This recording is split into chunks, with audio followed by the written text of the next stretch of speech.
Pilipinas. Galing mo po ito kay Ate Inday Eri.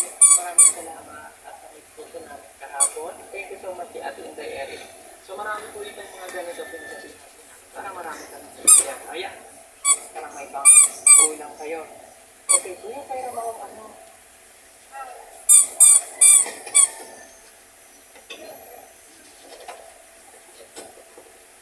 Okay. Huwag kayo mag-aaway-aaway na. O, sino pa yan? Ha? Ah, hindi kaya na. Yan, sinira ni Pichi yung mga floor mat namin. No, at si ano, ay ano, Lote, ano yung kinakain mo? O, para kay Nana.